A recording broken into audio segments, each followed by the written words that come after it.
It's finally here. We're up to principle number 12 of the 13 principles of faith.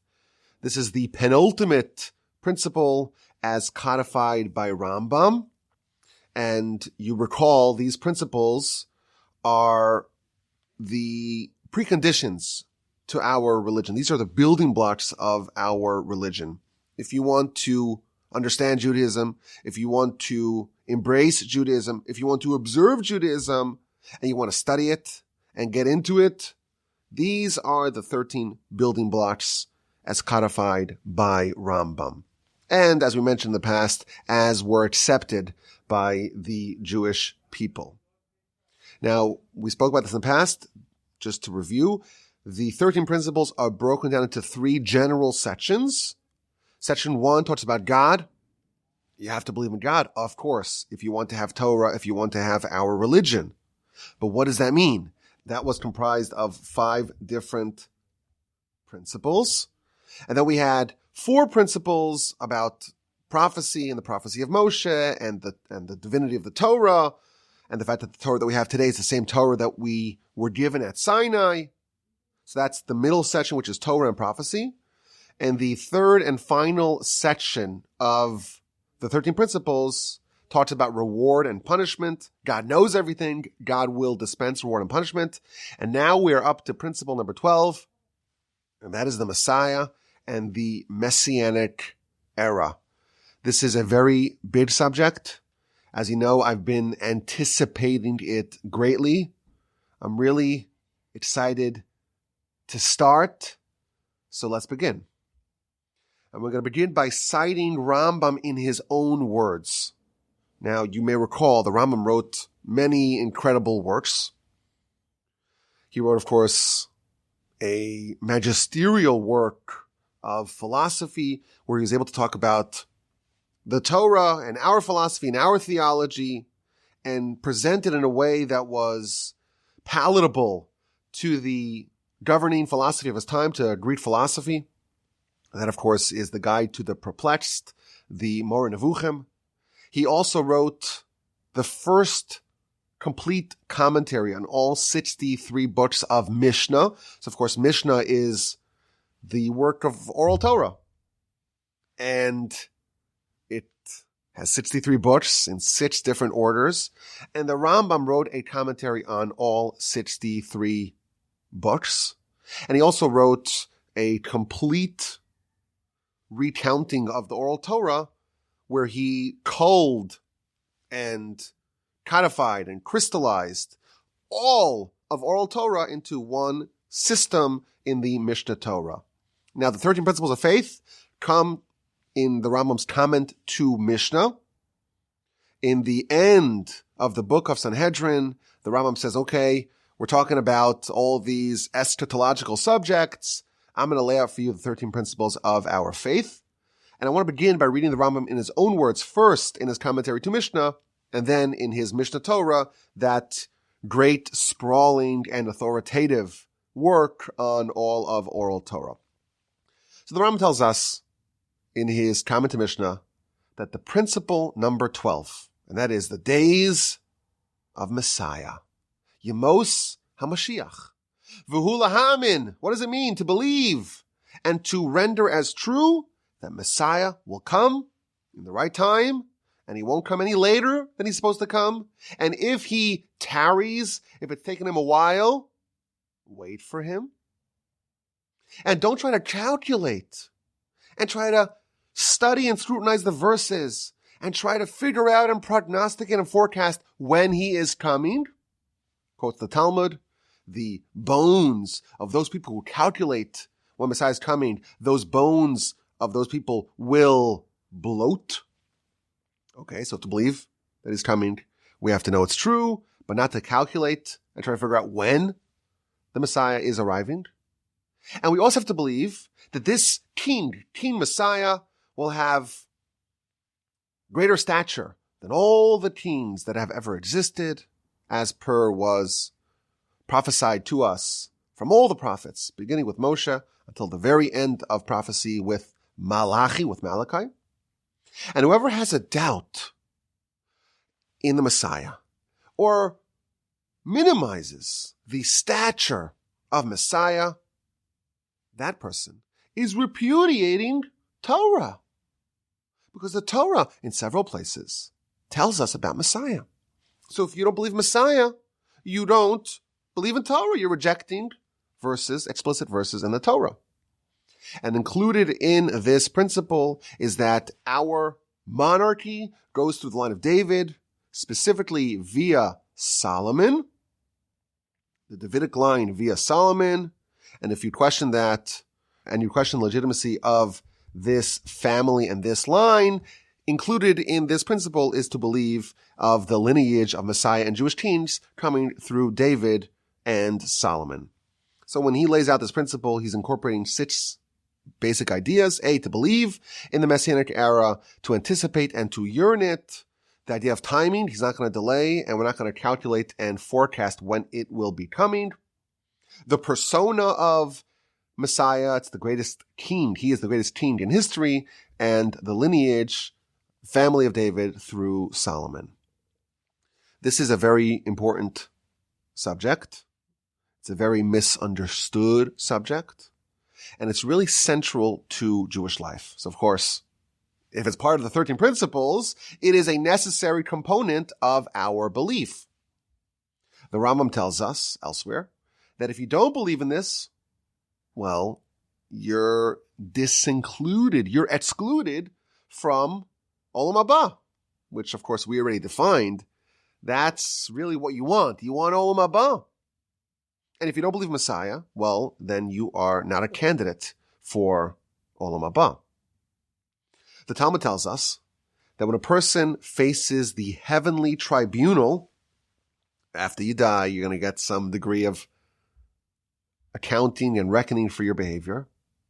A person is given 6 questions by the heavenly tribunal. One of those questions is, Tzipisa liYeshua. Did you anticipate? Did you await Yeshua, which means redemption, salvation? Did you await the Messiah? So this is one of the 6 questions that someone's asked when they face the heavenly tribunal. It's obviously very, very central.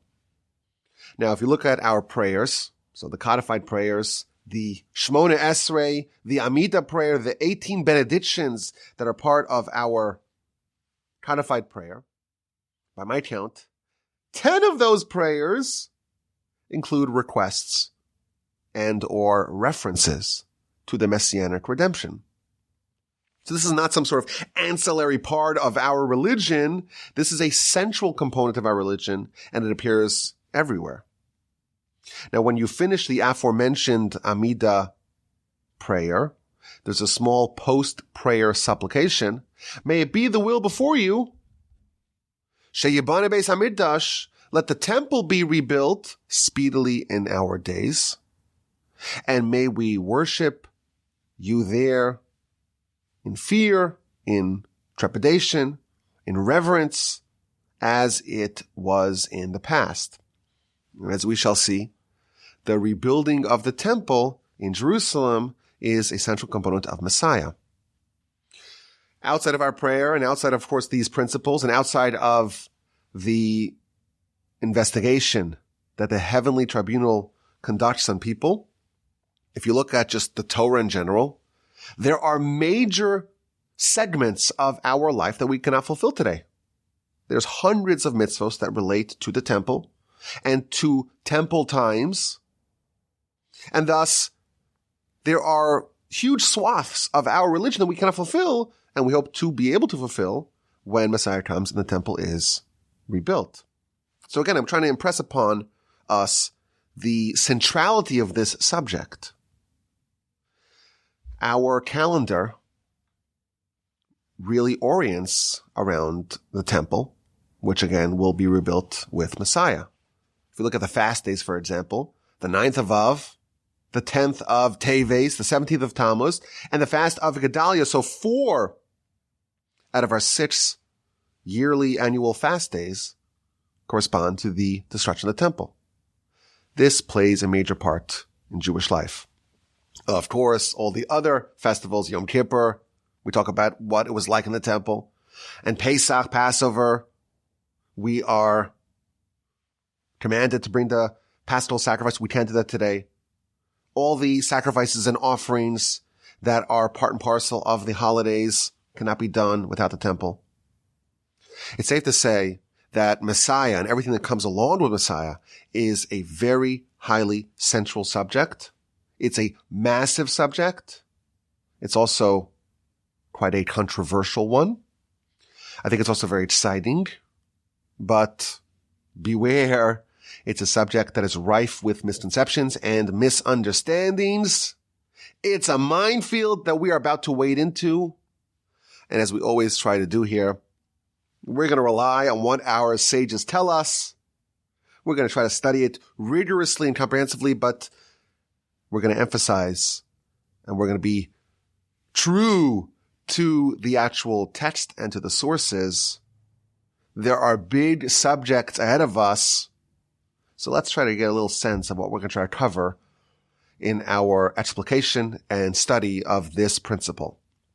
So, of course, the first question is, what is Messiah? What do we mean when we talk about the King Messiah? When we talk about the Messianic era?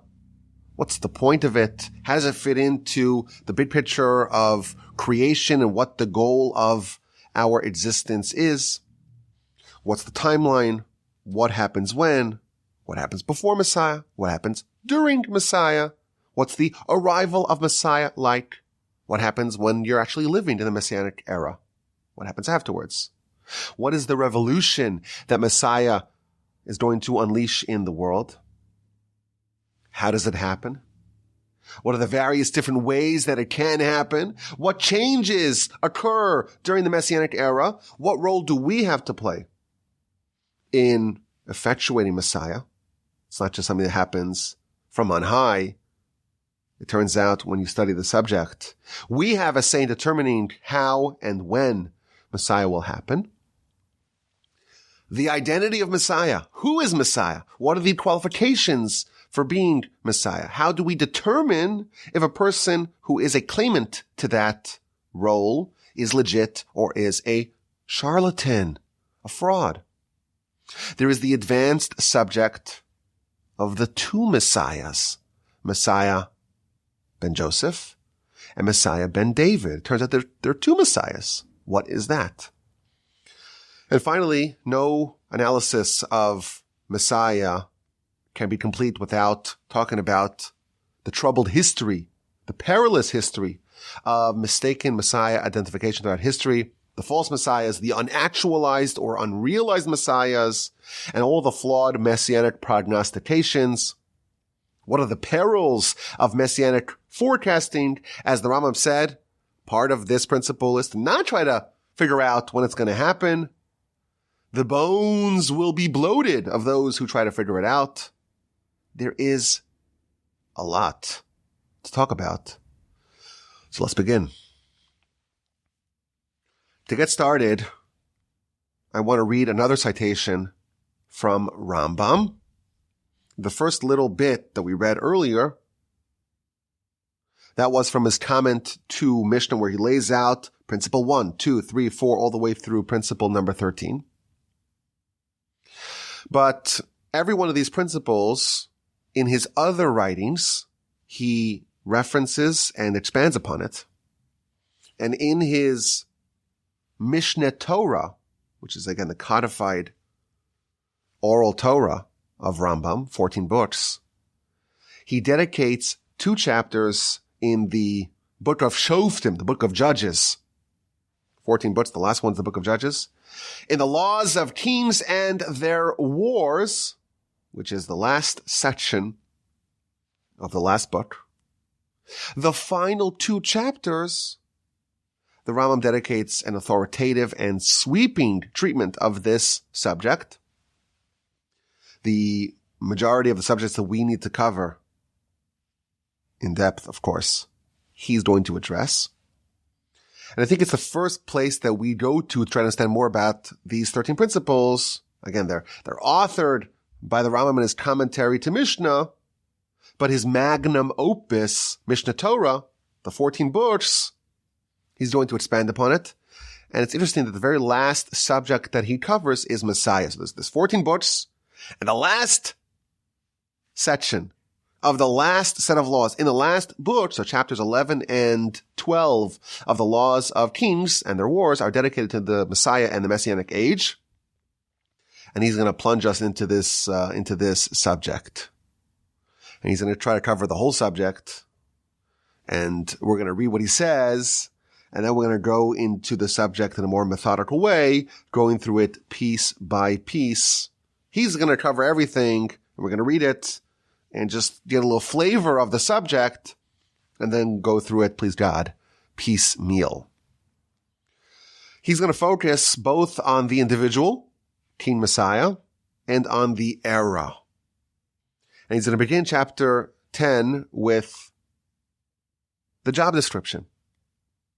So to all aspirants for this job, listen carefully. King Messiah will in the future arise, and he will restore the Davidic monarchy. The Davidic monarchy has been dormant for a very long time. The last king of the Davidic monarchy was in the first temple era, so 2,500 years ago or so. Now it's true that after the second temple was destroyed, we had some semblance of a Davidic monarchy because the leaders of the people, both in Israel, the princes, and in Babylon, the Exilarchs, the Reish Galusa, they were all descendants of David. But a Davidic king we have not had for a very long time. Messiah's got to restore that. That's just the first task. He's got to build the temple in the most volatile parcel of land in the whole world. Can't build it in LaGrange, Texas. You have to build it in Jerusalem, on Temple Mount. He has to gather the dispersed Jews. Part of the Messianic era is the coalescing of the Jews from all the far-flung corners of the earth back together as one nation.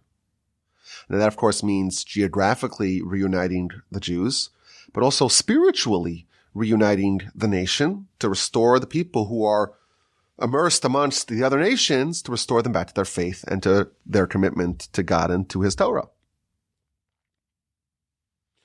Messiah needs to reinstitute Torah laws to the ways that they were previously.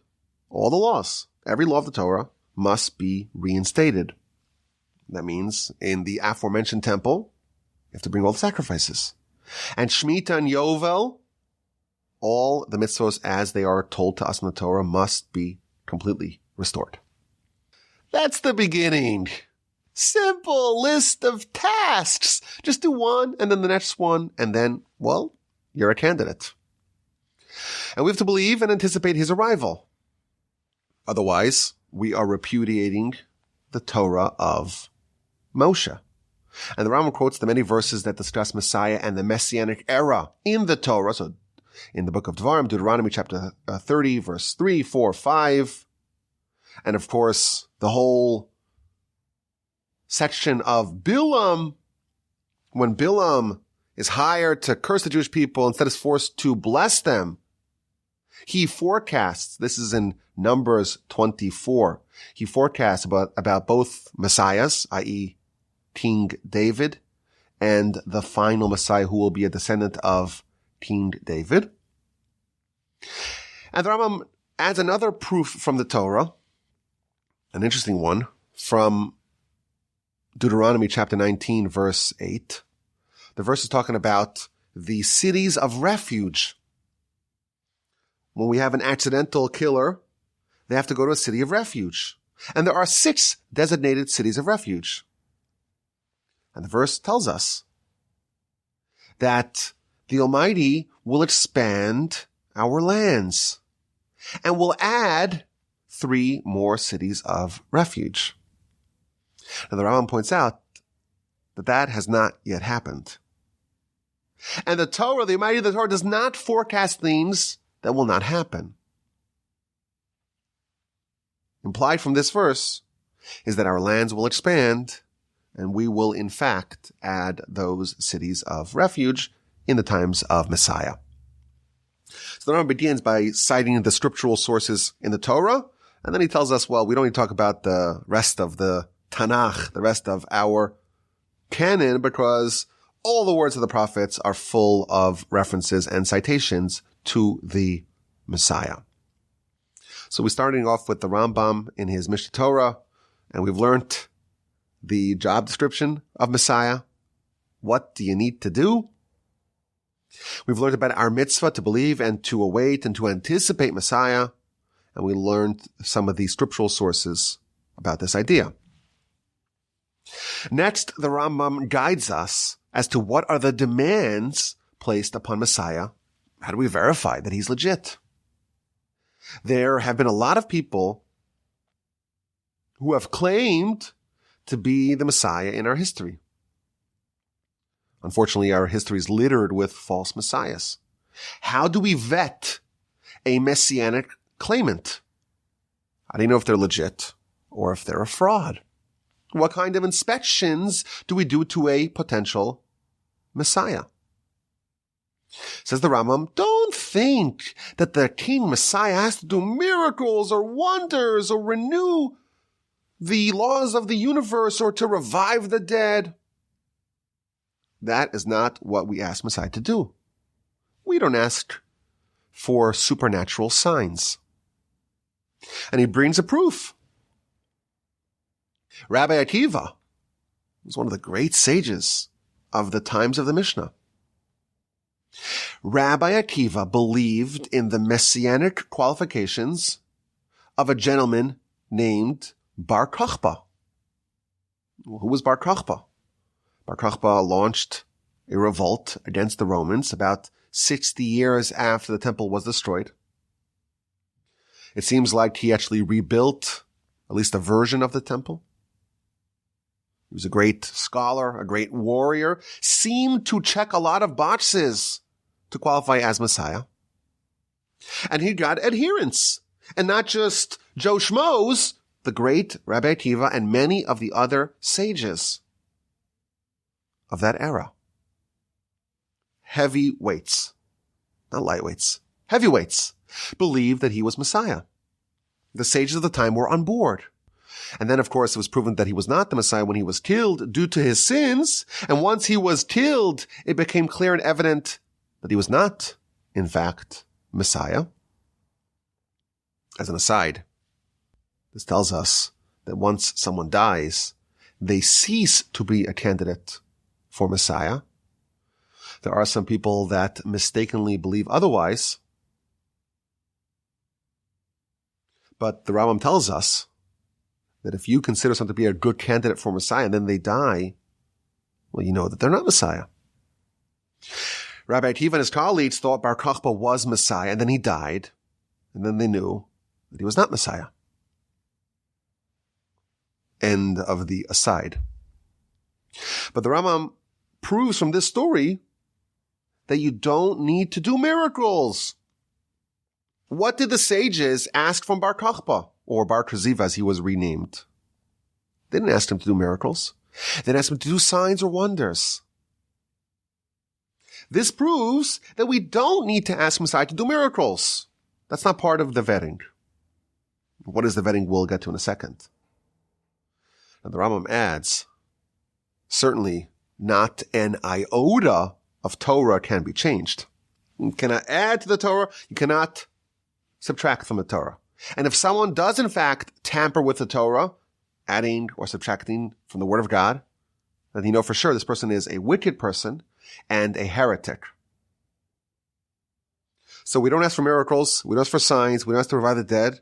And if the person changes even one letter of the Torah, we know for sure that they're wicked and they are a heretic and they are not Messiah. So we know what we don't look for when identifying a potential candidate. Well, what do we look for? So the Rambam tells us, whenever someone wants to evaluate the candidacy of a potential Messiah, this is where we go to. If there is a king from the house of David who studies Torah and performs mitzvos like David his father, the written Torah, the oral Torah, and compels all of Israel to go in the ways of Torah and to strengthen the ways of Torah. And he wages the wars of Hashem. Such a king fulfills these qualifications. You can assume is Messiah. We don't know for sure, but we can operate under the assumption that this person is Messiah, but it's still an assumption. They have to finish the job to know for sure. And if he was successful, and he built the temple in Jerusalem, and he gathered the far-flung Jews from the various corners of the earth, then that Messiah that you assumed was Messiah, now you know for sure. So what does it take? The Rambam tells us we have to have a king from the house of David who studies Torah, performs mitzvahs like David his father, compels all of Israel to follow Torah, wages the wars of Hashem. Once we have that, we're assuming this person is Messiah. And if they go the final mile and build the temple and gather all of Israel, then we know for sure. Simple. The Rambam organizes it for us. Now, if this person who we are assuming is Messiah, but we don't know for sure yet, if they didn't succeed, or they died, or were killed, then we know for sure that they are not the Messiah that the Torah promised about.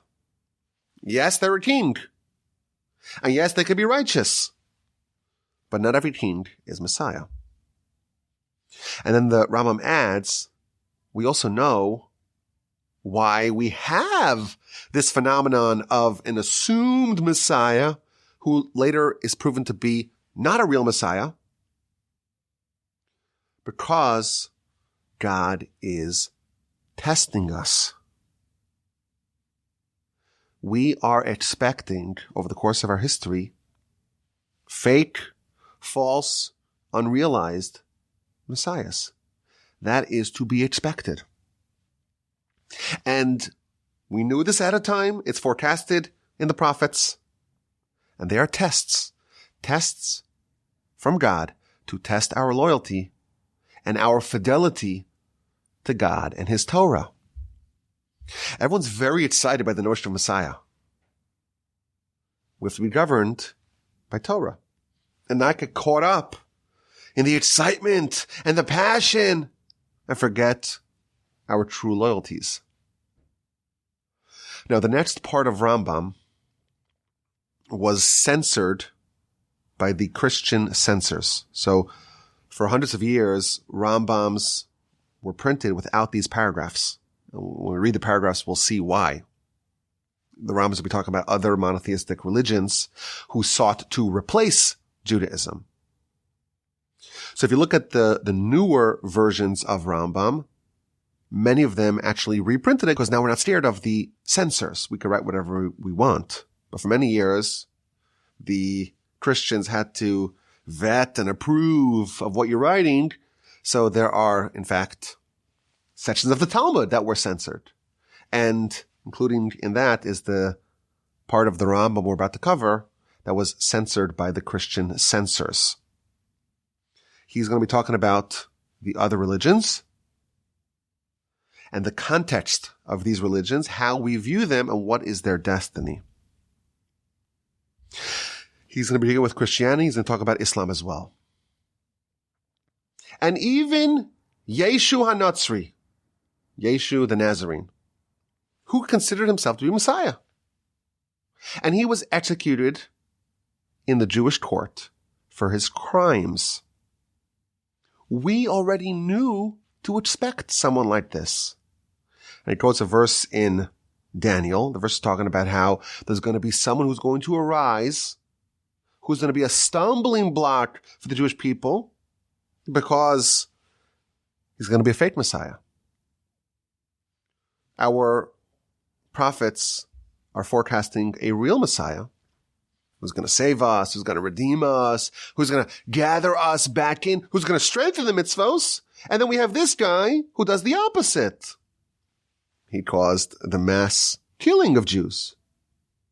and the scattering of Jews, and the depressing of Jews, and the subjugation of Jews, and the replacement of the Torah, and to cause large parts of the world to worship other gods except Hashem. So the exact opposite of what Messiah is supposed to do, the fake Messiah did. And we knew it was coming. It was foretold in the prophets. Then the Rambam takes this subject even further. This is a very interesting idea that he's going to share with us. Why did God allow this to happen? Why did God allow this fake Messiah to get so popular? The Rambam begins by telling us, well, of course, God's calculations are completely beyond us. His ways are not our ways. His thoughts are beyond us. But this is the reason why the other monotheistic religions were so popular. Both the Christians and now he introduces the Muslims. They are here to play an important role. Their role is to straighten the path for Messiah, to clear the path for Messiah, to fix the whole world to worship God. That's the role of Messiah. They're going to help facilitate that. So the Rambam is introducing another point here. Messiah is not an idea that's limited to the Jewish people. The transformation, the revolution of Messiah is about getting the entire world on board. Everyone gaining knowledge of God. Everyone earning fear and trepidation and faith in God.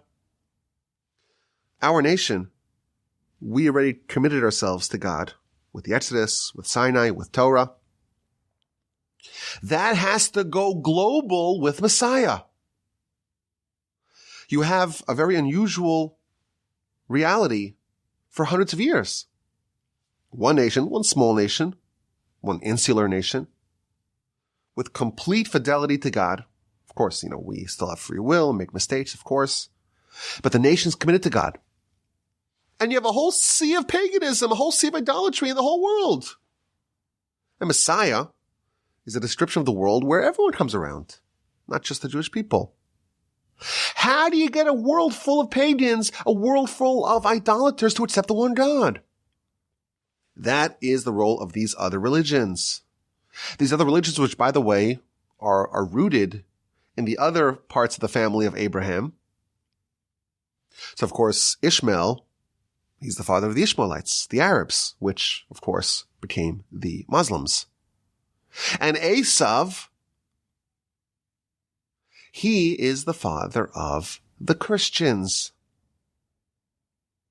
So it's almost like the other parts, the other branches of the family that weren't quite there to be part of the Jewish people, they're going to do the legwork, the grunt work, the mass influence to fill the whole world with the notion of Messiah and with the notion of Torah and with the notion of mitzvos. And even the most distant parts of the world and the most distant lands, the idea of Torah, the idea of an invisible God becomes ubiquitous. Knowledge of God is everywhere. The Torah, to varying degrees, of course, is accepted universally. The only problem is that it's not perfect. Some of them say that, well, the mitzvos had an end date, and they're not forever. The Torah was abrogated. And some say that, well, Messiah already came, and the secrets were revealed. So the concept, the big picture, that there's one invisible God. All the powers are coalesced in one.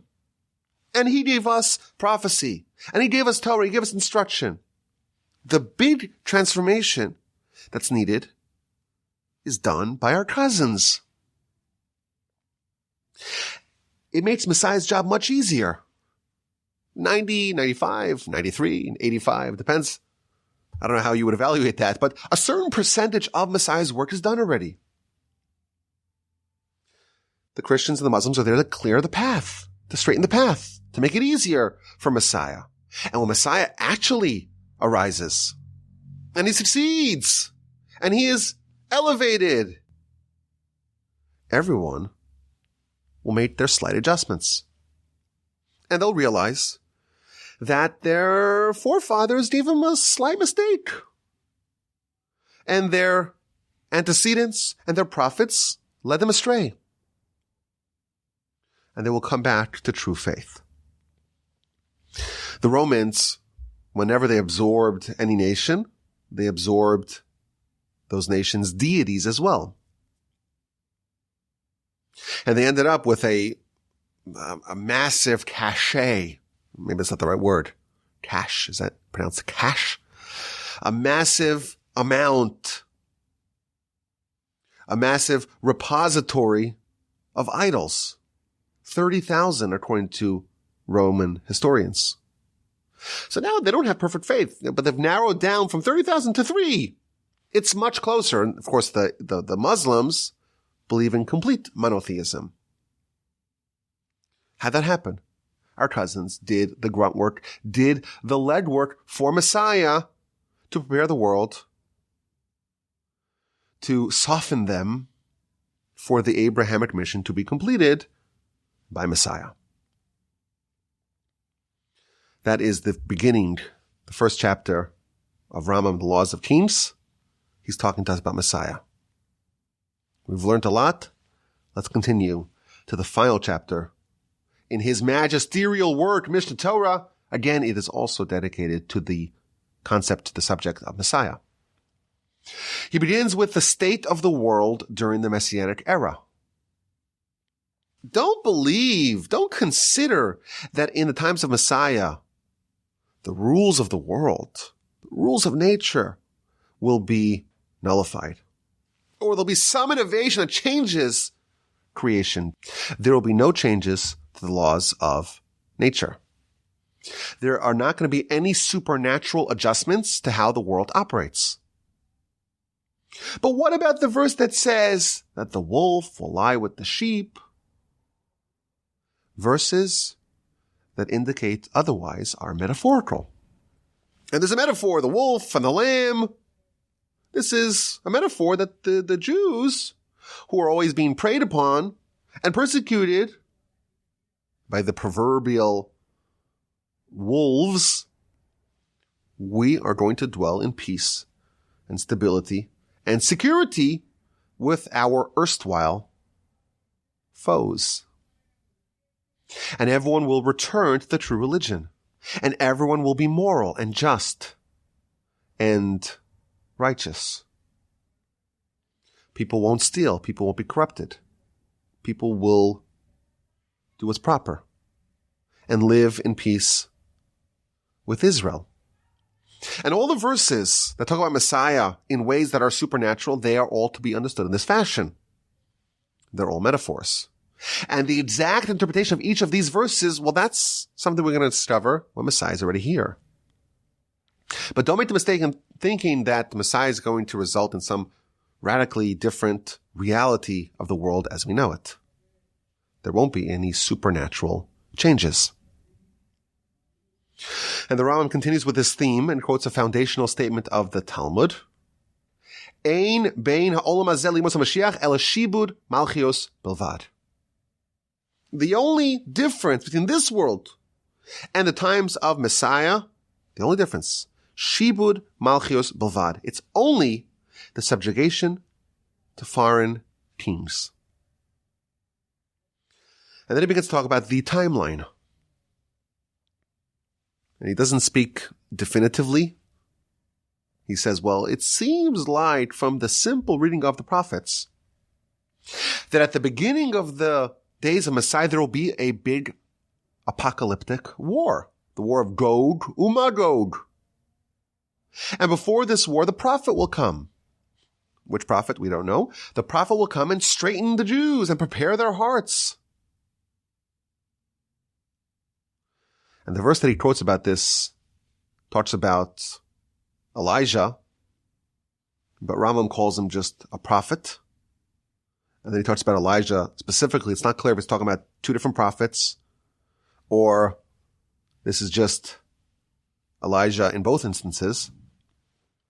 And this prophet does not come to purify the impure or to render impure the pure and not to disqualify people that are considered to be legit.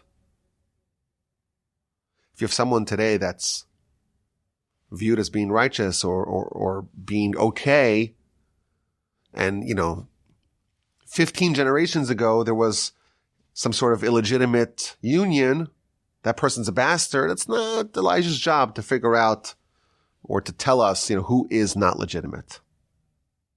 And he's not coming also to render legitimate someone who is viewed as illegitimate, but rather to place peace in the world. And then the Rambam tells us that there are those amongst the sages that tell us that before the arrival of Messiah, Elijah will come. And then he tells us in all these matters, the timeline and exactly what happens, we don't know the details. And even amongst the prophets, they didn't know. These matters were hidden. And our tradition, which gives us tremendous precision and clarity in so many different areas, it does not include the details of this. And that's why there's so much dispute in these matters, so much opacity and obfuscation and lack of clarity in these matters, because we don't have a clear tradition, and even the prophets didn't know exactly what's going to happen. But don't worry.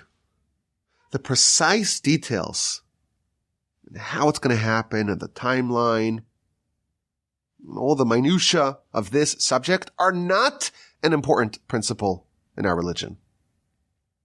So we have a principle to believe and to await and to anticipate Messiah. But the exact details, what's going to happen and when's going to happen and who's going to happen and all that, that's not an important principle in our religion. And therefore he says, don't spend too much time on this. Don't make the majority of your study in the various midrashic commentaries. Don't study that at length. Don't make it a principle. The details of what's going to be in the Messianic era, it's not really helpful for you to study.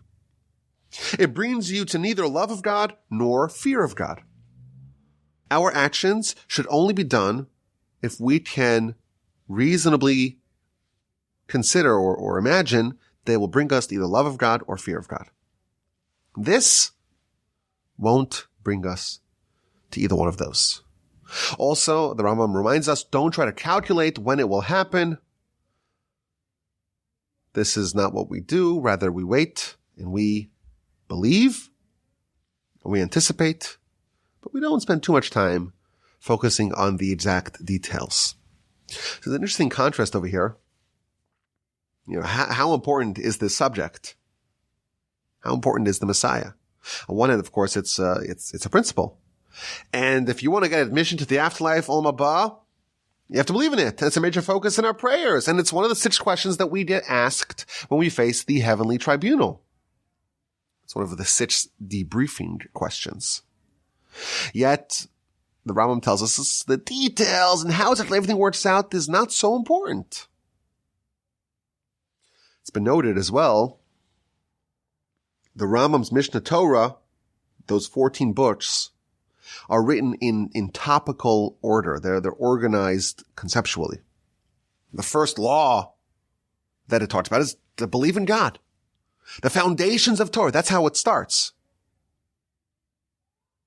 The very, very, very last thing that he talks about, the last chapters of the last section of the last book, is Messiah. Now, what is the second to last subject that the Rambam talks about? The laws of Gentiles. So it's been noted, the Rambam is writing his book for Jews.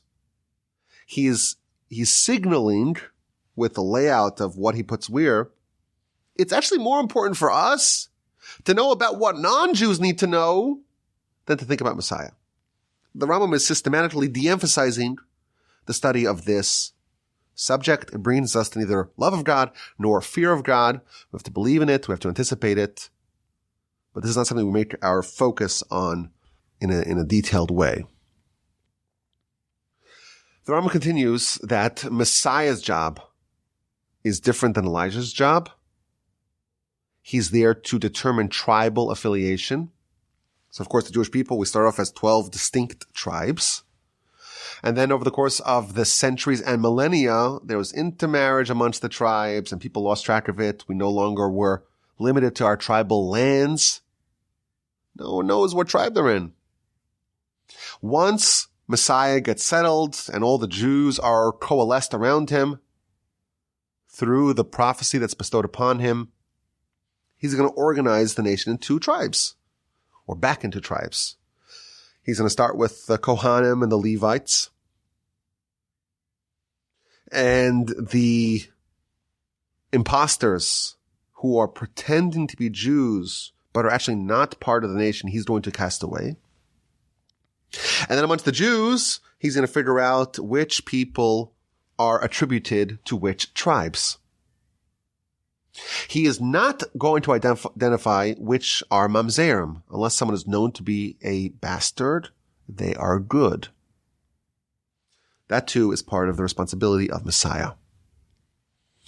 Now the Rambam ends his sweeping overview of Messiah with the question of why. Why do we want Messiah? Why is this desirable? Why are we coveting Messiah? Why are we anticipating it? The sages and the prophets did not covet Messiah, not to control the whole world or to dominate the other nations, not to be uplifted over the other nations, not to eat and drink and revel, rather to have time and flexibility and peace of mind to study Torah and its wisdoms without disruptions and without threats, in order that through our study of Torah, we can merit Olam Haba. The Rambam is reminding us, don't get confused. The ultimate goal is still what it always was, and that is to be meritorious of Olam Haba. The Messianic era is designed to enable that, to facilitate that. It's the conditions where achieving Olam Haba is most possible. It's an auspicious and propitious time for a person to be able to earn Olam Haba. The Rambam tells us that Messiah, it's really not different than this world. It's only subjugation to foreign kings. Olam Haba is a very, very different world. And what that world looks like, we're really going to get into in the 13th and final principle. But the goal of Messiah and the whole Messianic era, it's to enable us, to facilitate for us the possibility of earning Olam Haba. What the Messianic era will look like, it's going to be a time of great prosperity and abundance. There won't be any famine. There won't be hunger. There won't be war. There won't be envy. There won't be harmful competition. Goodness will be abundant. Delicacies will be abundant. And there'll be time and space to know God. And the efforts of the world will be upgraded. It's not going to be the silly rat race to get more and more physical things until you just die. The focus of the world will be redirected and shifted to pursue what really matters, to pursue knowledge of God. That world, he quotes the verse, will be a world that is replete with knowledge of God. Kamayim layam mechasim, as much as water covers the seabed. Thus concludes these two chapters, the final two chapters of Mishneh Torah. Again, the Rambam gives us an authoritative and sweeping coverage of Messiah, and reading it teaches us a lot. We learn, of course, the job requirements of Messiah. You've got to be a king from the house of David who studies Torah and performs mitzvos like David, his ancestor. Rebuild the temple on Temple Mount, restore all the laws of the Torah, gather all of Israel, compel the nation to follow the Torah, wage the wars of Hashem. And of course, once Messiah has already been established, organize the nation, determine who's a real Kohen, who's a real Levite, and organize the nation into tribes. We learn how to vet a candidate for Messiah, what's asked of him, what is not asked of him. We learned about the concept of false and fake messiahs. That is to be expected. It's a test.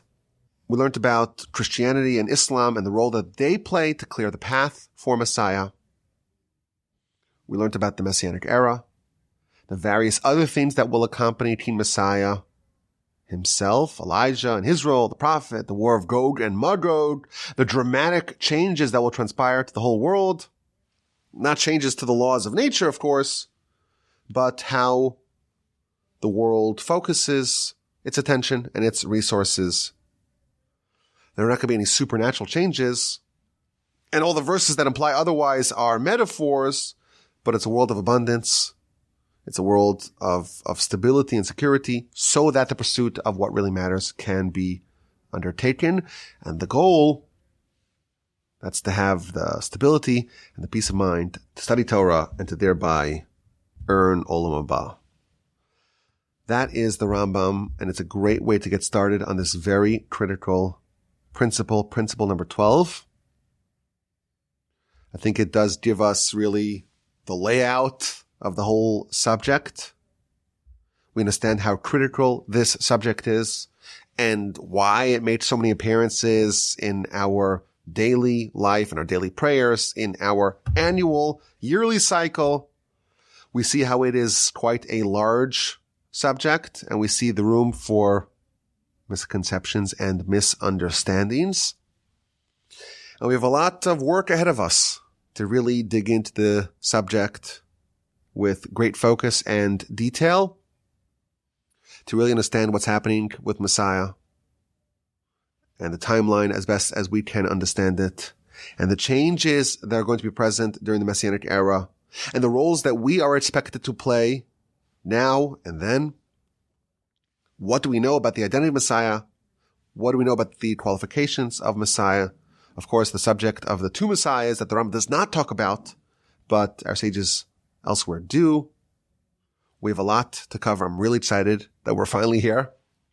I remember, when we're still in the earlier principles, I was like, I can't wait till we get here. And now we're here.